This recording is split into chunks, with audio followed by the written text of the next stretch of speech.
ఈ యొక్క ఈద్ మిలాప్ కార్యక్రమానికి ఆహ్వానించగానే మౌలవి గారు వచ్చినటువంటి నా సోదరులకి సోదరిమణులకి అస్సలాము అలైకుం వరహమతుల్లాహి వబరకాతు.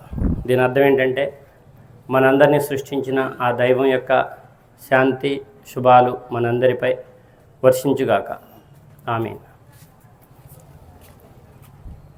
అల్హమ్దులిల్లాహ్. సకల స్తోత్రాలు, పొగడ్తలు, ప్రశంసలు, ఆరాధనలు సకల లోకాల యజమానికే శోభిస్తాయి. ఈరోజు ఎలా అయిపోయిందంటే సమాజంలో దేవుడి మాట వినాలంటే విరక్తి పుట్టే పరిస్థితి వచ్చేసింది. అవునంటారా కదంటారా?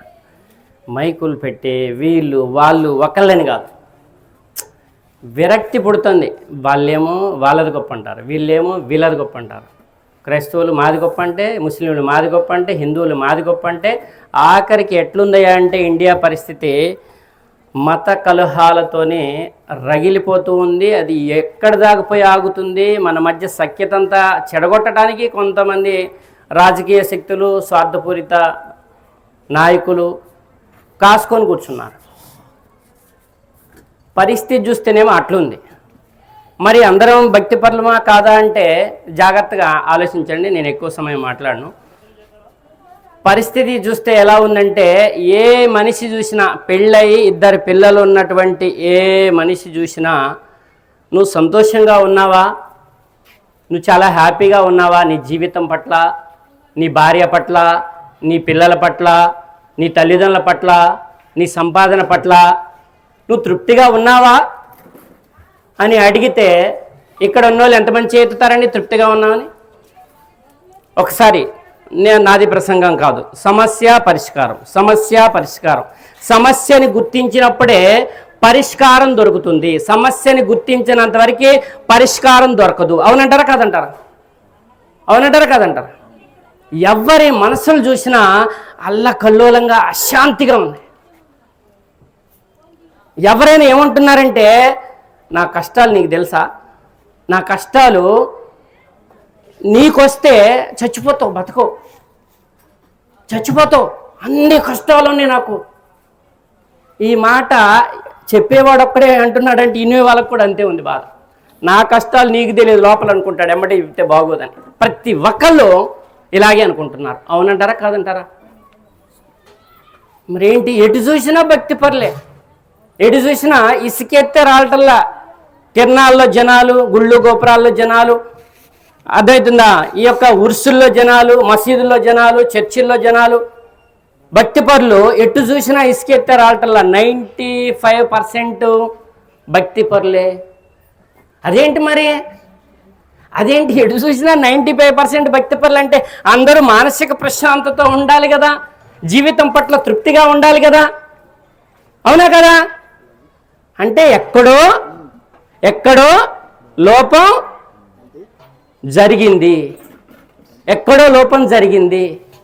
దానిని మనం సరి చేసుకుంటే ప్రతి మనిషి అమిత ఆనందంతో ఉంటాడు, ఆత్మ సంతృప్తితో ఉంటాడు. అర్థమవుతుందా? కుటుంబం పట్ల, భార్య పట్ల, పిల్లల పట్ల, సంపద పట్ల తృప్తిగా జీవించాలంటే దీనికి పరిష్కారం ఉందంటారా లేదంటారా? ఉందంటారా లేదంటారా? చెప్పాలి, అలా కాదు తలలు ఊపవద్దు దయచేసి. నోరిచ్చాడు దేవుడు, నోటితో మాట్లాడుకుందాం ఇన్షాల్లా, దేవుడు తలిస్తే.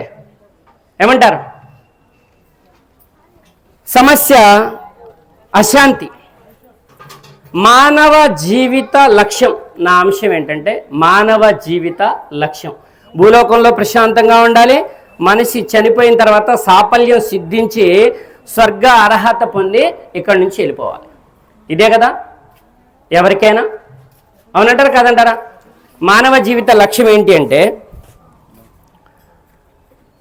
ఇందాక ఒక సూరా చదివారు మౌలవి గారు, అల్హాకు ముత్తకాసుర్ హత్తాజుర్ తుమల్ మకావి కల్లా సౌఫతాలము సుమ్మా కల్లా సౌఫతాలము.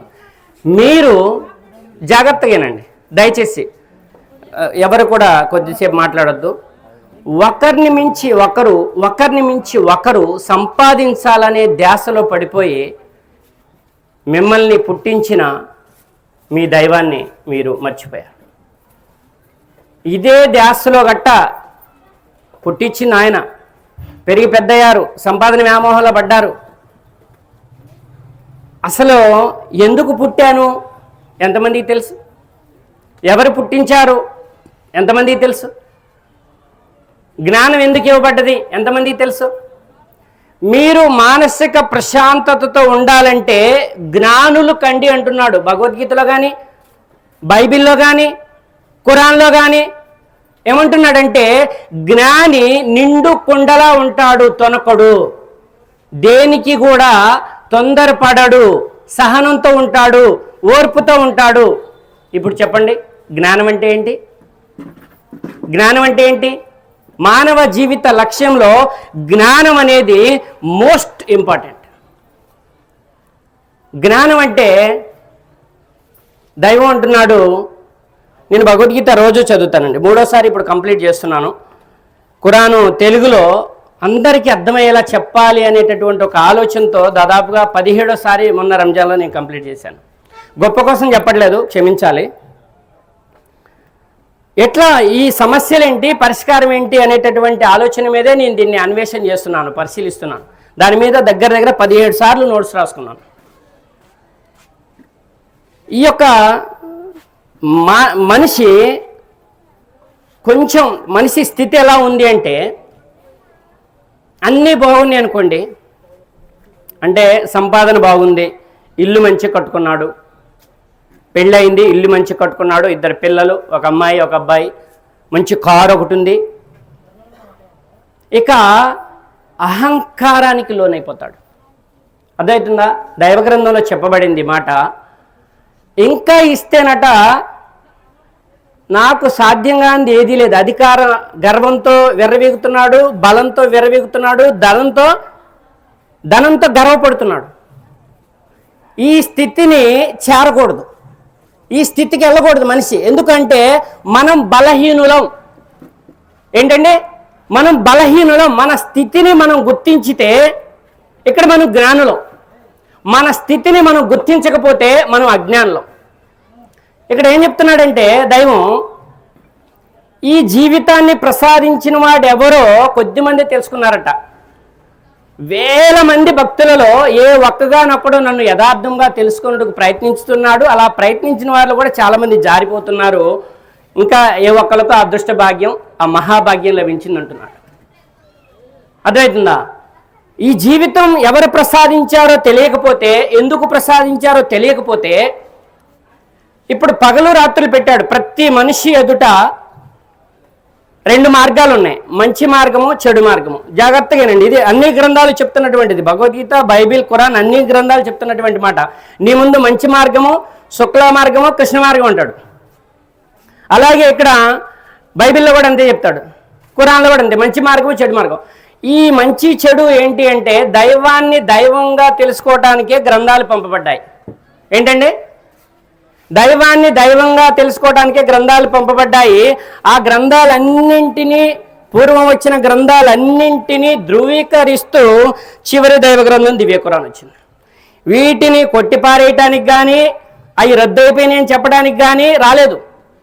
54 సార్లు పైన పూర్వ గ్రంథాల్లో సత్యం ఉంది. ఆ సత్యాన్ని ధృవీకరించడానికే ఈ గ్రంథాన్ని నేను పంపుతున్నాను. వారి దగ్గర ఉన్న గ్రంథాన్ని వారు చదవవలసిన విధంగా చదివితే అర్థమవుతుందా? ఎవరికైతే గ్రంథాలు ప్రసాదించాడో దైవం, యుగానికి ఒక గ్రంథం ఉందన్నాడు, జాతికి ఒక ప్రవక్త ఉన్నాడు అన్నాడు. ఆ గ్రంథాలలో వెలుగుంది, ఆ గ్రంథాలలో జ్ఞానం ఉంది, ఆ గ్రంథాలలో మనశ్శాంతి ఉంది, ఆ గ్రంథాలలో మానవ జీవిత పరమార్థం ఉంది. ఎంతమందికి అర్థమైందండి? ఒక పిల్లగాడు, ఒక స్టూడెంట్ స్కూల్కి వెళ్తున్నాడు లేదా కాలేజీకి వెళ్తున్నాడు. సంవత్సరం మొత్తం చదవడానికి ఒక సిలబస్ ఇస్తారు, అతనికి ఒక బుక్ ఇస్తారు. అది వదిలేసి, వినండి, అది వదిలేసి వేరే పుస్తకాలు, ఏదో కథల పుస్తకాలు, సినిమాల పుస్తకాలు, కహానీలు ఏదో చదువుతున్నాడు సంవత్సరం మొత్తం. అతను ఆ సిలబస్లో టెస్ట్ పెడితే ఫెయిల్ అవుతాడా, పాస్ అవుతాడా? చెప్పండి ఒకసారి. ఫెయిల్ అవుతాడు. మన జీవితం కూడా అంతే ఉంది. 95% భక్తి పరులు అందరూ కూడా ఏ 5% గ్రంథాల్లో ఉన్నది అన్వేషిస్తున్నారు. 90% గ్రంథాల్లో ఏముందో ఎవరికీ తెలియదు. ఏంటండి? 90% గ్రంథాల్లో ఏముందో ఎవరికి తెలియదు. మా పాస్టర్ గారు చెప్పారు, నేను గుడ్డిగా అనుసరిస్తాను. మా మొగల్ సాబ్ చెప్పాడు, నేను గుడ్డిగా అనుసరిస్తాను. మా పూజారి గారు చెప్పారు, నాకు ఇంకా ఆయన మాటే వేదం. ఇది విడనాడండి, గ్రంథాలు అన్వేషణ చేయండి. అర్థమవుతుందా? అప్పుడు మీకు ఆ గ్రంథాలలో సూర్యుని వెలుగు కంటే ఏంటండి, సూర్యుని వెలుగు కంటే తేజోవంతమైన జ్ఞాన వెలుగు ఆ గ్రంథాలలో ఉంది. ఇది నేను చెప్పట్లేదండి, దైవం చెప్తున్నాడు. ప్రతి గ్రంథంలో చెప్పాడు అలాగా. జ్ఞానం ఉంది, జ్ఞాన వెలుగు ఉంది. మీ యొక్క జీవితం దాంట్లోనే సాఫల్యం పెట్టబడి ఉంది అంటున్నాడు. దాంట్లోనే ఉంది. అది మనం వెతుక్కుంటున్నామా? ఎంతమంది ఎతుకుతున్నారు? ఎంతమంది ఎతుకుతున్నారు? మీరు అలా ఎతకలేదనుకోండి, మీ ముందు 2 మార్గాలని చెప్పాను. ఒకటి వెలుగైన జ్ఞాన మార్గం. అంటే నేను ఎందుకు పుట్టాను, నన్ను ఎవరు పుట్టించారు, అమ్మా నాన్న అయితే పుట్టించలేదు. మీరు అలా మాట్లాడతారని భగవద్గీతలో దైవాసుర సంపద్ విభాగంలో చెప్తాడు. 16వ అధ్యాయం 6-7 శ్లోకాల్లో చెప్తాడు, దేవుడు లేడనేవాడు రాక్షస స్వభావం గలవాడు. అర్థమవుతుందా? ఎందుకు అంటే తన ఇష్టానుసారం పాపాలు చేయాలని తను నిర్ణయించుకున్నాడు కాబట్టి పుట్టించిన ఆ దేవుడినే లేడని చెప్తున్నాడు. అట్లాంటి వాడు రాక్షస స్వభావం గలవాడు అంటున్నాడు. అర్థమవుతుందా? ఎందుకు దేవుడు ఉన్నాడా లేడా అంటే అక్కడ మనం పరిశీలించాలి. ఎక్కడైనా సరే ఇప్పుడు ఒక నిర్జీవి ఒక నిర్జీవమైనటువంటి వస్తువు ఉంది. సైన్స్ ఎంతవరకు చెప్తుందా అంటే మరి సైన్స్ కంటే మీరు గొప్ప, సైన్స్ కంటే గ్రంథాలు గొప్పవి అంటే 100% గొప్పవి. సైన్స్ ఎంతవరకు చెప్తుందా అంటే నిర్జీవమైనటువంటి వస్తువు కదలదు, అది మనందరికీ తెలుసు. అవునా కదా? మరి నిర్జీవమైనటువంటి ఈ భూమి ఎలా తిరుగుతుంది? అది సైన్స్ చెప్పలేదు. అర్థమవుతుందా? కోడిగుడ్డు నుంచి 21 రోజు పొదిగేస్తే పిల్ల వస్తుంది అనేటటువంటి విషయం, ఆ పిల్ల పైన పెంకుని ముక్కుతో పొడిచి బయటికి రావడానికి ముక్కు తయారవుతుంది, ఆ ముక్కుతో పొడుచుకొని బయటకు వస్తుందని సైన్స్ చెప్పగలిగింది. కానీ ఆ గాలి చొరబడని, అర్థమవుతుందా, వెలుతురు చొరబడని ఆ నిర్జీవమైనటువంటి ఆ కోడిగుడ్డులో జీవం ఎలా తయారైందో ఏ సైన్స్ చెప్పలేస్తుందా? ఒక అద్భుతం. మీరు ఒక్క క్షణం ఆలోచించితే ఇన్ని రోజులు అయిపోయాయి, ఇన్ని సంవత్సరాలు అయిపోయాయి, ఇన్ని నెలలు అయిపోయాయి, ఇంకా ఇన్ని రోజులు అయిపోయినా, ఇన్ని సంవత్సరాలు అయిపోయినా, ఇంకెన్ని సంవత్సరాలు అయిపోయినా ఆలోచించకపోతే మన జీవితాలలో వెలుగైతే రాదు.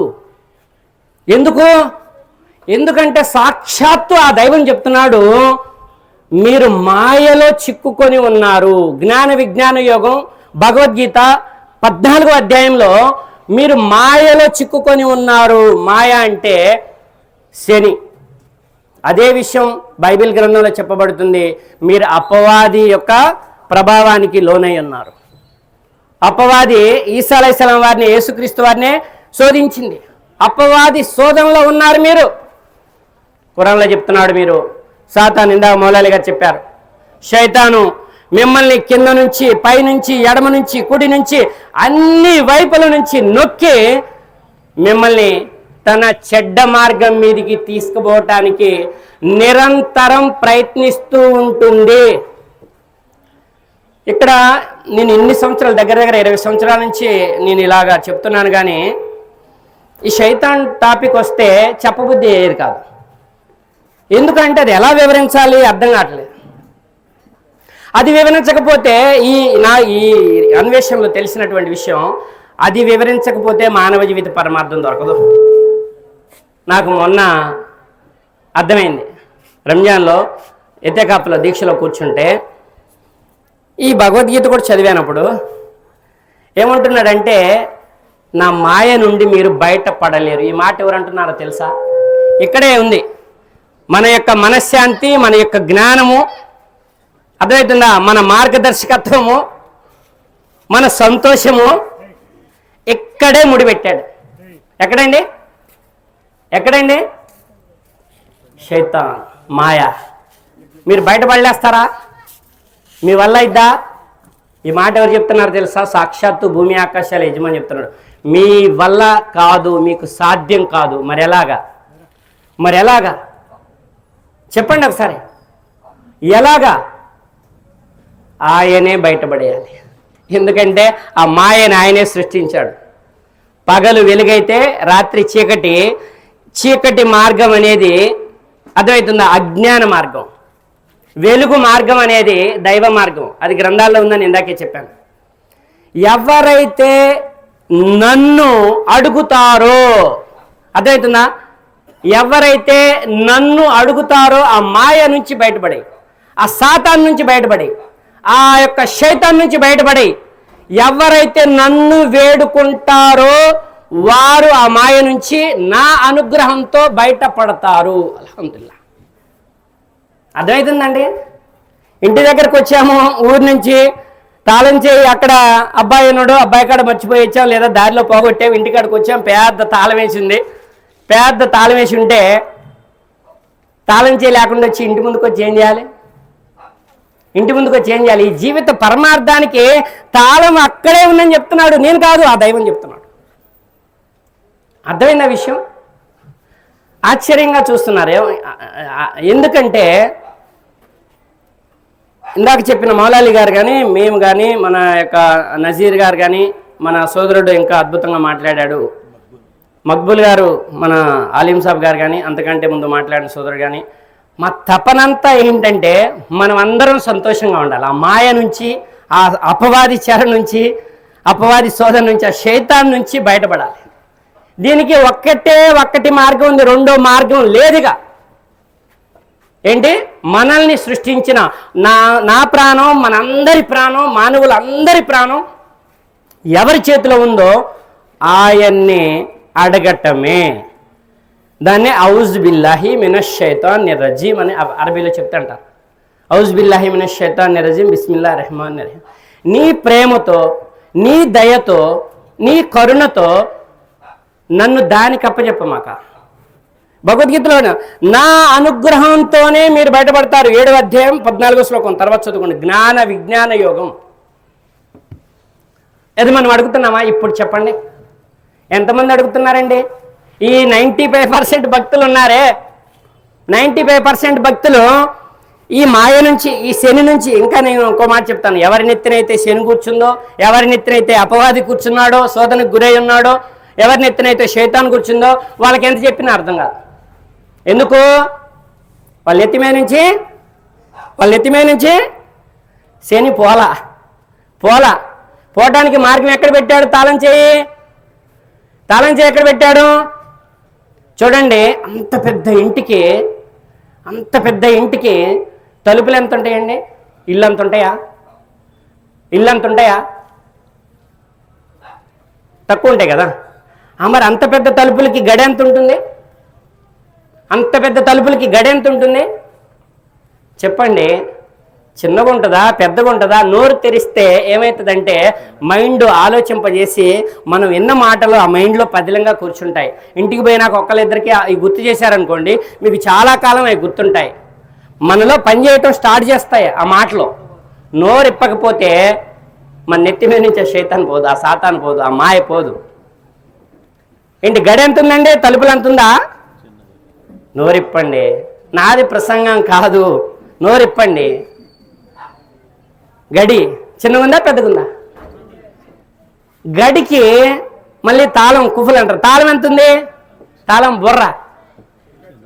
గడి ఎంత ఉందా? చిన్నగుంది.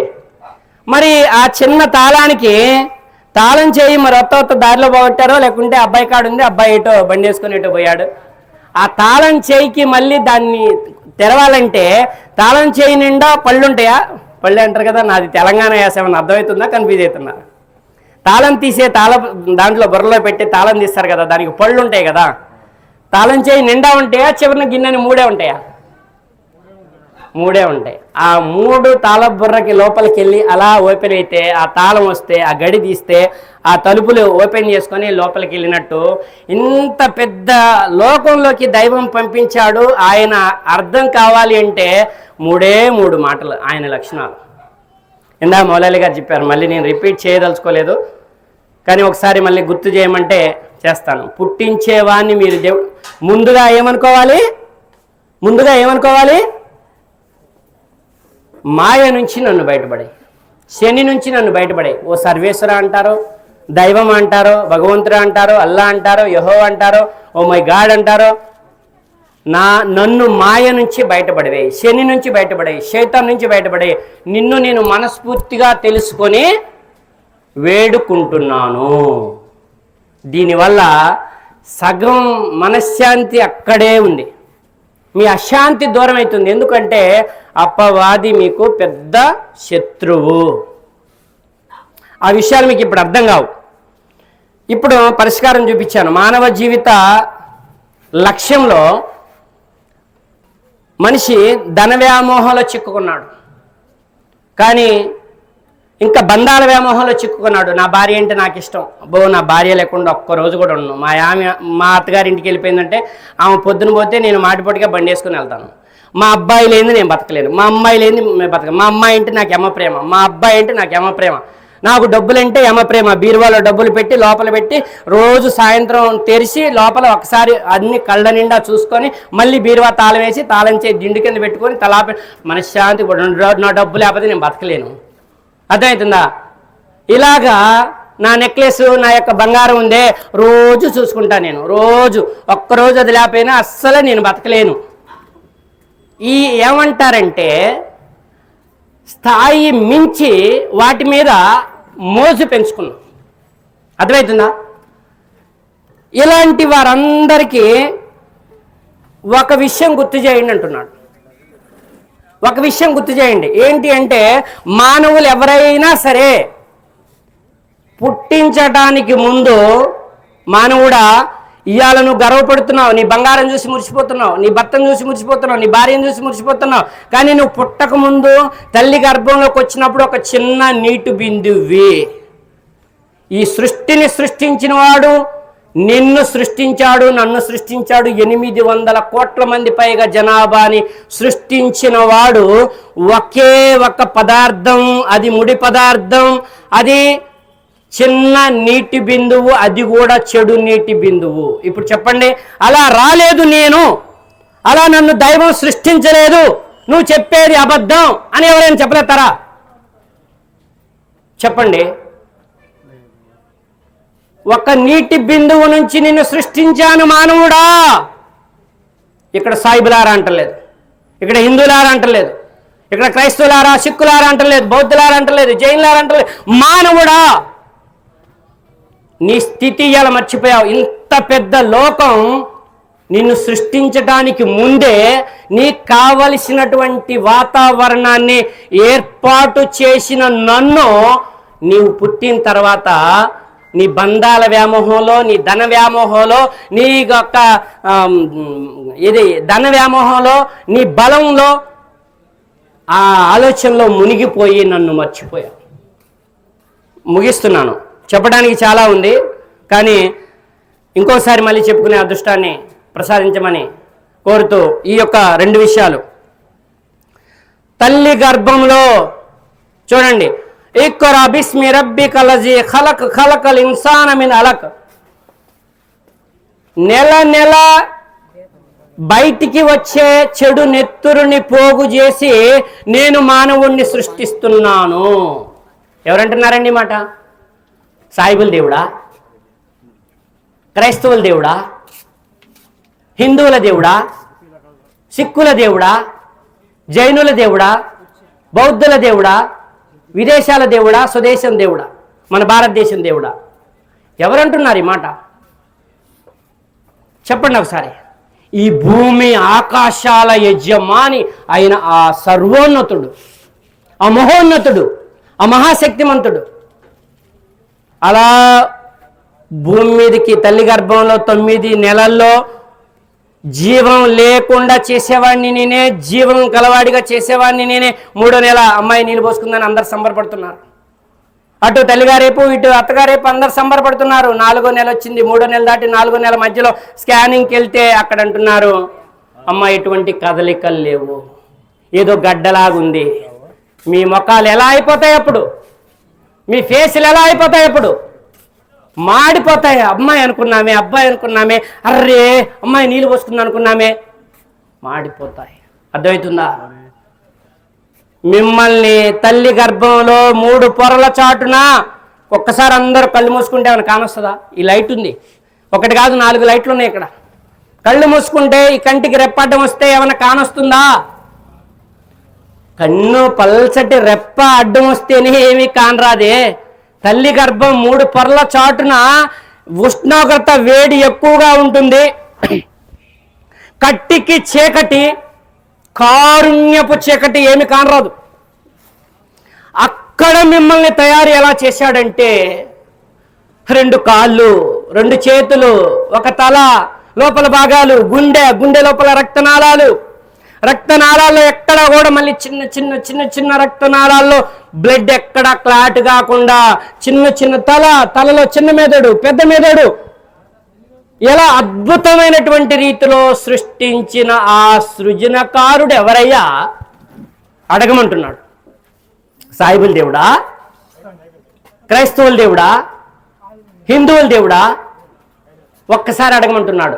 ఆయన్ని చూడండి, ప్రతి మనిషిని తల్లి గర్భంలో అద్భుతంగా సృష్టించిన ఆ మహోన్నతుణ్ణి తెలుసుకోవటమే జ్ఞానం.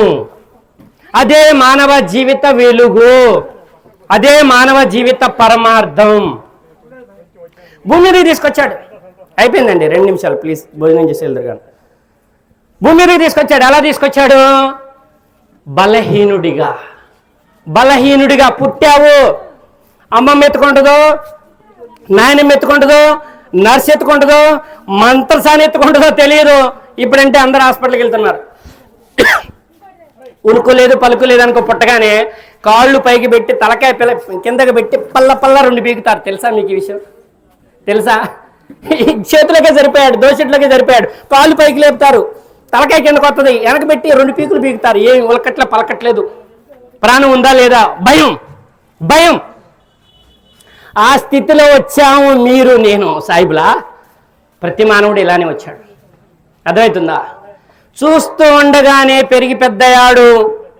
ఇక్కడ ఈ మానవ జీవిత పరమార్థంలో పుట్టగానే నువ్వేం తెల్లేవు, పళ్ళు లేవు. 2 ద్వారాలు నీ ఉపాధి కోసం తెరిచాడు. అప్పటికి 1 రోజు ముందు కానీ, పుట్టడానికి 1 గంట ముందు కానీ, 2 గంటల ముందు కానీ అక్కడ పాలేమని వస్తాయా? తల్లి పాలెల నుంచి రావు. పుట్టిన గంట తర్వాత కానీ, కొన్ని గంటల్లో కానీ 2 మార్గాల్ని తెలిసాడు. మానవుడా, నీకోసం 2 ఉపాధి మార్గాల్ని తెరిచాను. తల్లి పాలిండ్లు 2 ఉపాధి మార్గాలు. పాలు తాగు. దైవం తన మార్గంపై పుట్టించాడు, తన విధేయత కోసం పుట్టించాడు. కానీ ముందుగానే తల్లిదండ్రులు ఏదైతే వాళ్ళ తల్లిదండ్రులు దైవ మార్గమే నుంచి తప్పించి తీసుకెళ్ళిపోయారో ఆ మార్గమే రైట్ అనుకొని భ్రమిస్తున్నారు. అది కాదు. చూస్తూ ఉండగానే పెరిగి పెద్దయ్యాడు. గడ్డ మీసాలు వచ్చేసినాయి, జ్ఞానం వచ్చేసిన తర్వాత జ్ఞానం ఎవరిచ్చారో మర్చిపోయాం. అదే మానవ జీవిత అజ్ఞానానికి, అంధకారానికి గుర్తు. చాలా సమయం ఎక్కువైతుంది కాబట్టి ఎవరైతే, ఇక్కడ ఒక ఉదాహరణ ఇచ్చి ముగిస్తున్నాను. నిద్రపోతున్నారు కదా, రాత్రి నిద్రపోతున్నారు కదా, జాగ్రత్తగానండి. ఉదాహరణ, ఎవరైతే దైవాన్ని తెలుసుకోకుండా పగలు లేచి పనికెళ్తున్నామని అనుకుంటున్నారో, ప్రపంచం కోసం, సంపాదన కోసం పనికి బయలుదేరి వెళ్తున్నారు, కానీ దైవ విషయంలో వారు ఇంకా నిద్రపోతూనే ఉన్నారు, ఇంకా నిద్ర మత్తులోనే ఉన్నారు. వారికి దేవుడు ఎవరో అర్థం కాల. మాది గొప్ప కాదు. గ్రంథాలన్నింటినీ ధృవీకరిస్తూ, గ్రంథాలన్నింటిలో సత్యం ఉందని చెప్తూ చివరిగా ఈ యొక్క దైవ ధర్మాన్ని ముహమ్మద్ సల్లల్లాహు అలైహి వసల్లం గారి మీద తీసుకురావడం జరిగింది.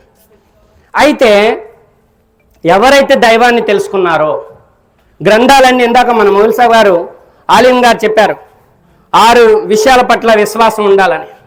దైవం ఒక్కడే, దైవదూతలు ఉన్నారు. అర్థమవుతుందా? గ్రంథాలన్నీ నమ్మాలి, విధిరాతను నమ్మాలి.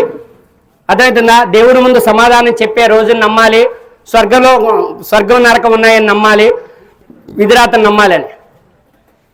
అయితే ఈ విషయాల పట్ల ఎవరైతే తెలుసుకొని ఉన్నారో, గ్రంథాల్లో ఉన్నది తెలుసుకొని దైవం అక్కడే వచ్చిన వాళ్ళు గురువులండి. దేవుడు భూమి మీదకి రాలేదు. ఏ గ్రంథం చెప్పినా దేవుడు భూమి మీదకి రాలేదు. దైవ దూత ద్వారా ధర్మాన్ని అవతరింపజేశాడు. వచ్చిన వాళ్ళు గురువులు వాళ్ళందరూ మనకి దైవ పరిచయం చేసి అజ్ఞానంలో ఉన్న మనల్ని జ్ఞానం అనే వెలుగులోకి తీసుకురావడానికే దైవం ప్రవక్తల్ని, ఋషీశ్వరుల్ని, పండితుల్ని, యుగ పురుషుల్ని, గురువుల్ని పంపించి ఉన్నాడు. కానీ మనం ఏం చేస్తున్నామంటే వచ్చిన గురువుల్ని, ప్రవక్తల్ని ఇందా మౌల్సాబా చెప్పారు, ఏదైనా దువా చేస్తే ఇంకేదైనా చదివిస్తే మేలు జరిగిందంటే మాకు మౌల్సాబా వల్లే జరిగింది, మౌల్సాబే మా దేవుడు, లేదంటే అయ్యగారే మా దేవుడు, పాస్టర్ గారే మా దేవుడు అనేటటువంటి అజ్ఞానంలో ఉన్నాం. వచ్చిన వాళ్ళు గురువులు, వచ్చిన వాళ్ళు ఎవరైనా నేను దేవుణ్ణి, నన్ను ఆరాధించండి, నేను దేవుడితో సమానం అని ఎవరు చెప్పలేదండి. ఈసా అలైహిస్సలాం యేసుక్రీస్తు వారితో సహా మేము దేవుడి దాసులేమి అన్నారు. వాళ్ళని ప్రేమించాలి, అనుసరించాలి. దాసుడు ఎప్పుడు యజమాని కానేరడు, భక్తుడు ఎప్పుడు దేవుడు కాడు. అవుతాడా కాడు. కాబట్టి జ్ఞానం వెలుగులో ఉంటే, దైవానికి భయపడితే భార్య మిమ్మల్ని ప్రేమిస్తుంది, భర్త మిమ్మల్ని ప్రేమిస్తాడు. దైవానికి భయపడితే ఒకటే ఇంత అశాంతికి, ఇంత మరి మనశ్శాంతి లేనటువంటి నా బాధలు వేరే వాళ్ళకుంటే చచ్చిపోతారు, అన్నింటికీ ఒకటే టానిక్, ఒకటే టాబ్లెట్. నన్ను పుట్టించినోడు నాకు ఇది పరీక్ష నిమిత్తం ఇచ్చాడు. చాలా గొప్ప విషయాలు ఉన్నాయి. పంచభూతాలతో నిన్ను తయారు చేసి పంచభూతాలని నీ కాళ్ళ కింద పడేశాడు. ఒక్కొక్క మాట అందించాలి అంటే సమయం సరిపోవటం లేదు.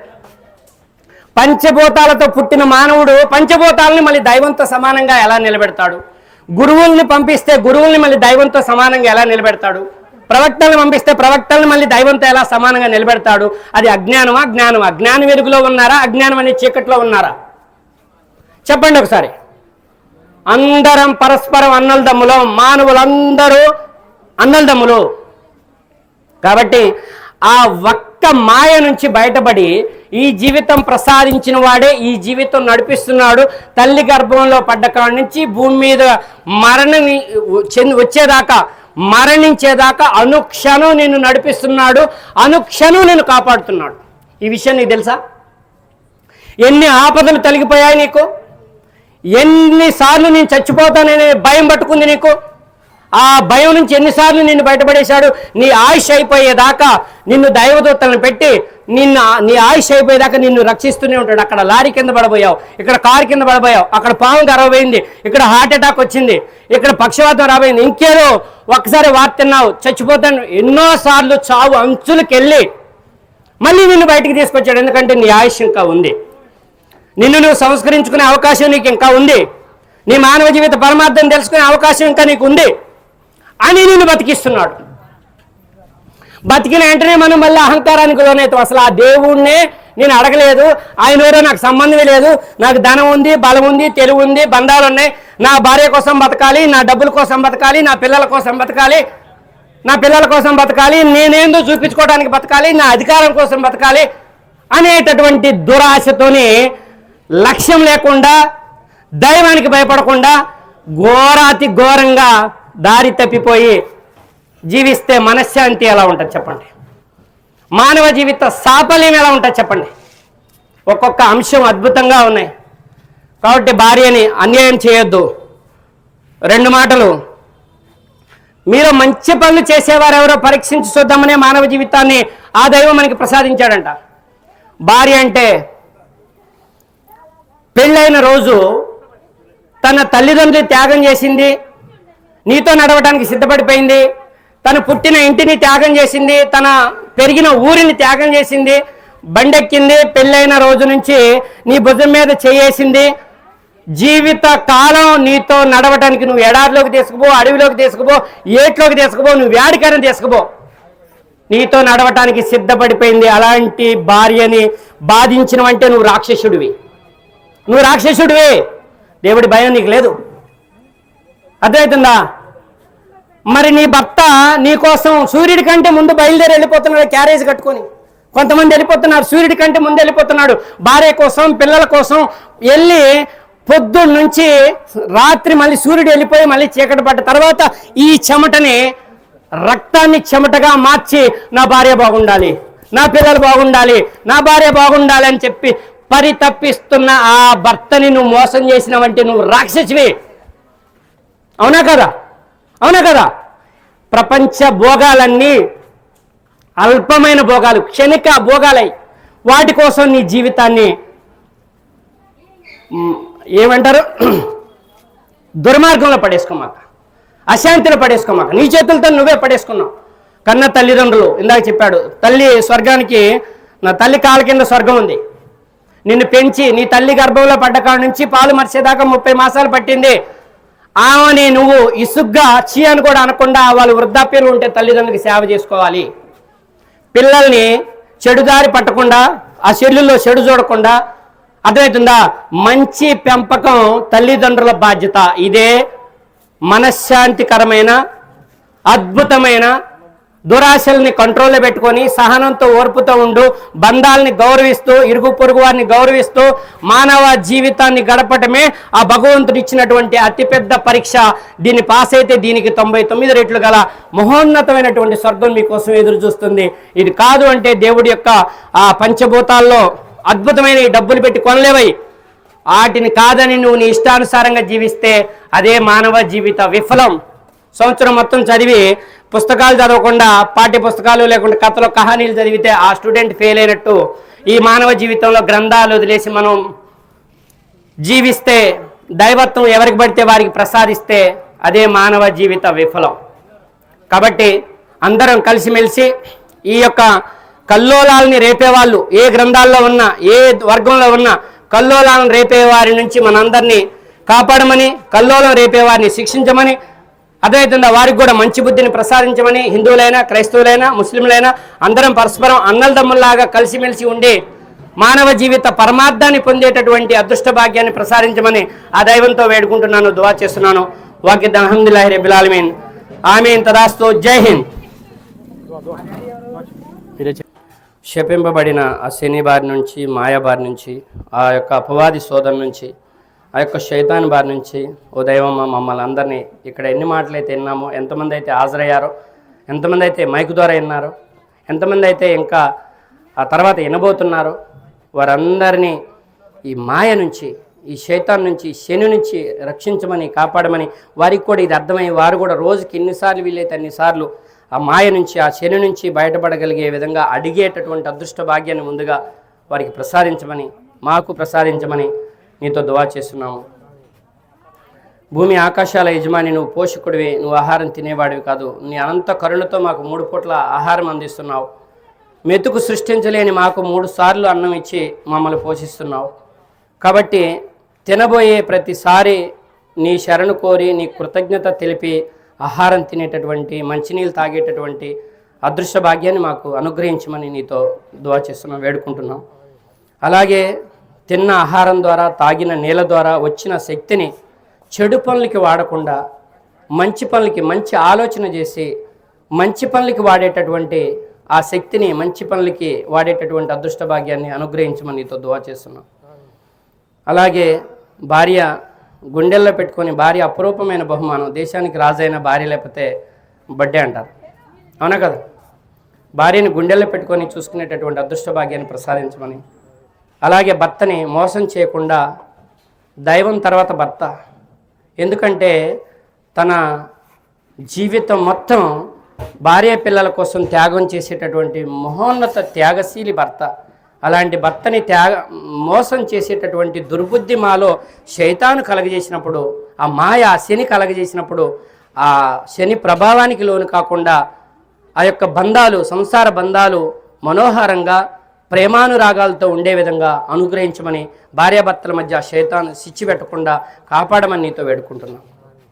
ఇలాంటి మాటలు ఇంటింటికి, ప్రతి ఇంటికి, ప్రతి మనిషి చెవులకి ఇలాంటి మంచి మాటలు చేరి మంచి ఆలోచన చేసేటటువంటి అదృష్ట భాగ్యాన్ని అనుగ్రహించమని నీతో దువా చేస్తున్నాం, వేడుకుంటున్నాం. అలాగే ప్రతి ఇల్లు ఆయుర ఆరోగ్యాలను ప్రసాదించమని, అనారోగ్యానికి గురి అయినా ఇది నీ పరీక్ష అని సహనంతో ఉండే అదృష్టాన్ని ప్రసాదించు.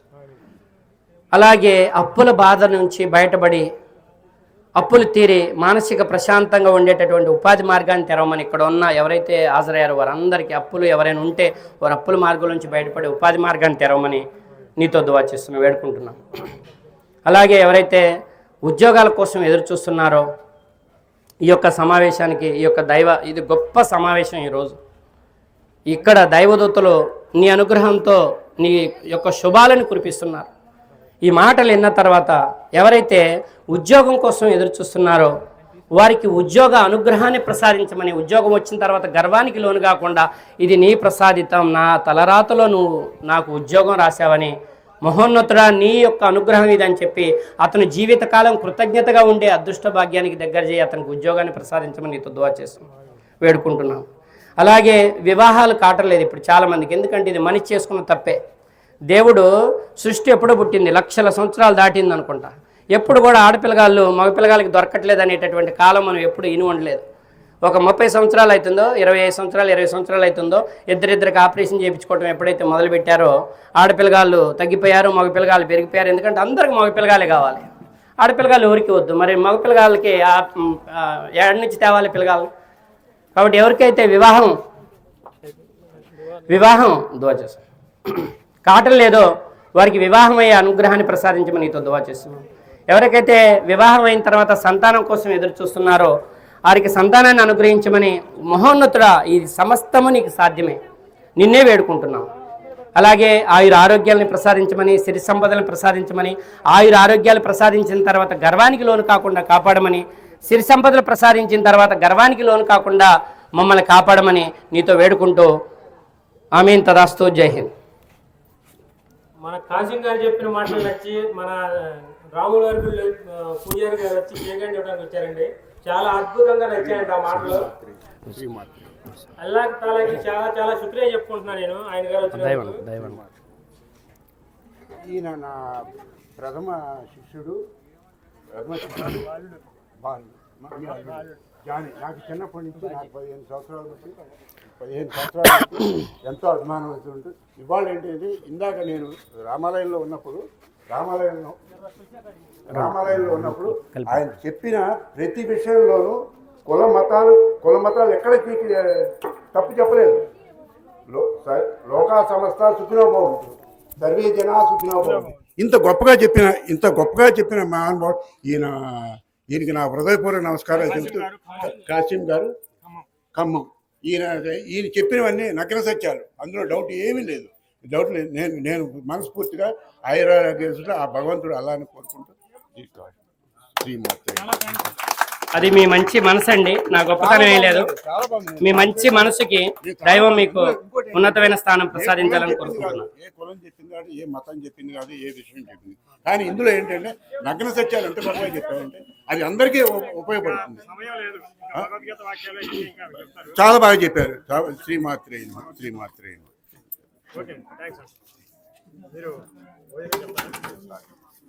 అది ఓన్లీ వైట్ రైస్.